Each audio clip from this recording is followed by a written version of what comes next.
Malaikat Jibril berkata, "Ya Rasulullah, di depan ada malaikat Israel mau masuk."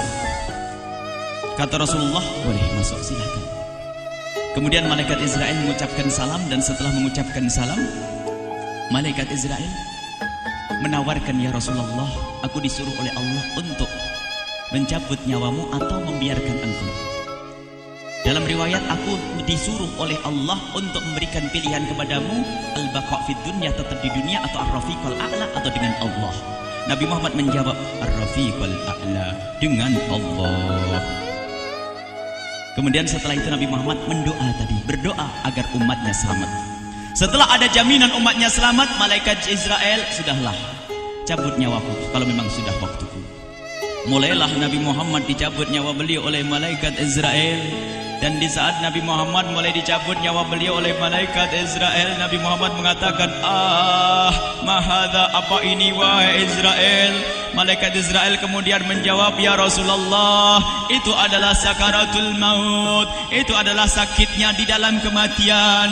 Kemudian Nabi Muhammad mengangkat tangannya sambil berucap, "La ilaha illallah, inna lil mauti la sakarat." Tidak ada Tuhan selain Allah, sungguh di dalam kematian ada sakitnya, sakit kematian, yaitu sakaratul maut. Kemudian Nabi Muhammad memohon, "Ya Allah, Allahumma khaffif alayya sakaratul maut." Ya Allah, ringankan sakaratul mautku ini, ya Allah.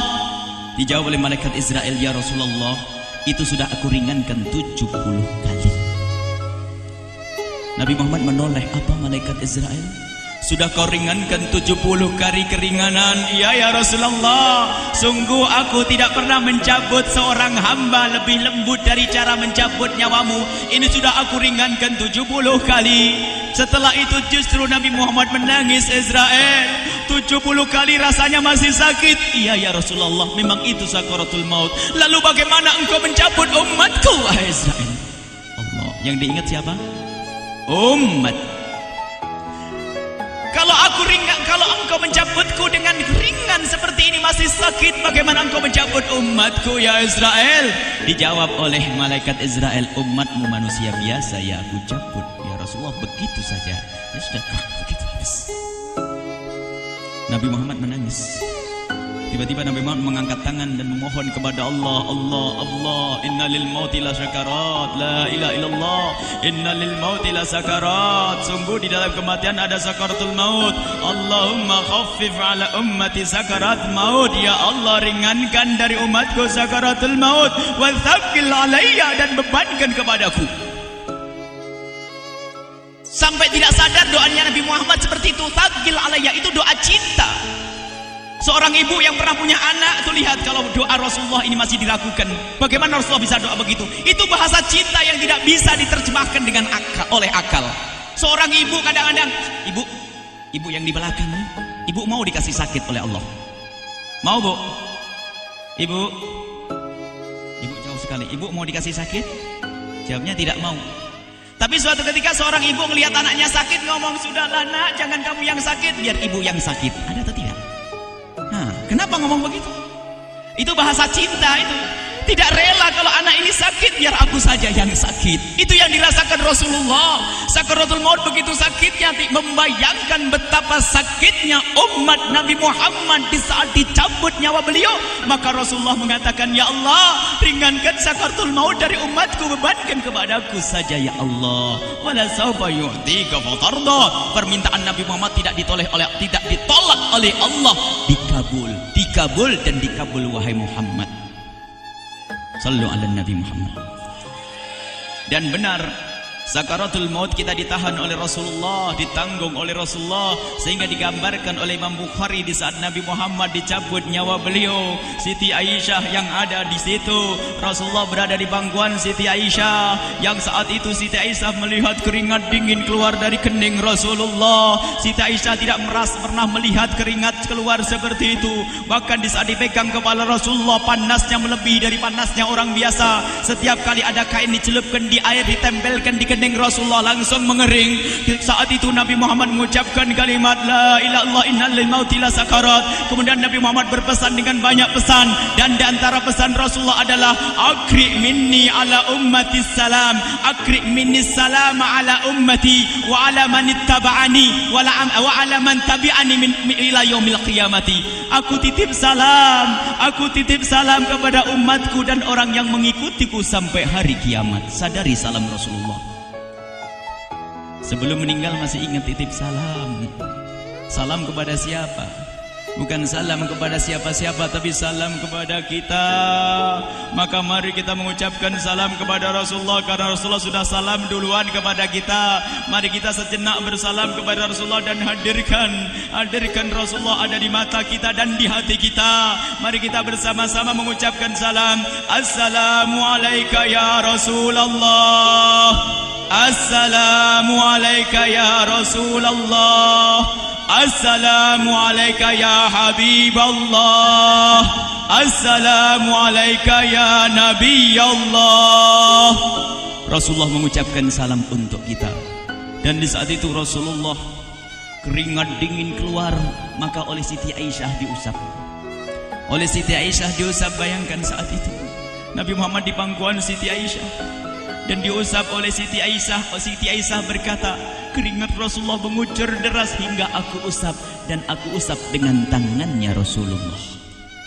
Diusap dengan tangannya Rasulullah. Siti Aisyah memegang tangan Rasulullah sendiri yang digunakan untuk mengusap keringat Rasulullah. Sahabat bertanya, Aisyah, kenapa harus dengan tangan Rasulullah tidak dengan tanganmu? Lihat jawab Siti Aisyah, karena tangan Rasulullah lebih lembut dari tanganku. Sallu ala Nabi Muhammad. Masih sempat nyanjung itu sahabat Nabi. Dalam keadaan begitu masih menyadari kelembutan tangan Rasulullah, jasad Rasulullah, kemuliaan Rasulullah sallallahu alaihi wasallam.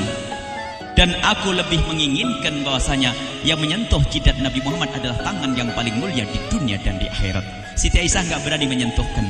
Pengennya yang disentuhkan di kening Rasulullah adalah tangannya Rasulullah sallallahu alaihi wasallam.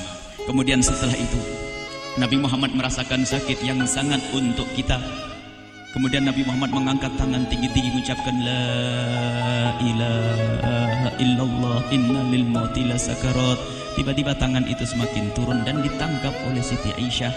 Dan di saat tangan itu jatuh di tangan Siti Aisyah, kemudian tiba-tiba paha Siti Aisyah merasakan berat kepala suci Rasulullah. Dan saat itu Siti Aisyah sadar bahwasanya Rasulullah sudah kembali kepada Allah Subhanahu wa taala. Sallu ala Nabi Muhammad.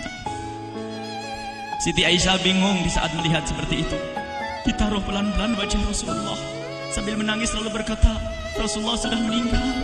Para sahabat Nabi pada bingung. Sayyidina Ali tiba-tiba terduduk, nggak bisa berdiri. Sayyidina Uthman nggak bisa ngomong. Ada orang Sayyidina Zaid berkata, aku baru melihat Rasulullah. Setelah ini aku tidak mau melihat lagi selain Rasulullah. Ya Allah, butakan mataku. Aku tidak ingin aku kotori mataku dengan selain Rasulullah. Dan dibutakan oleh Allah. Bermacam-macam kejadian saat itu. Madinah heboh, luar biasa dengan meninggalnya Rasulullah sallallahu alaihi wasallam. Dan sungguh meninggalnya Nabi Muhammad adalah menghidupkan hati yang mati kalau orang faham.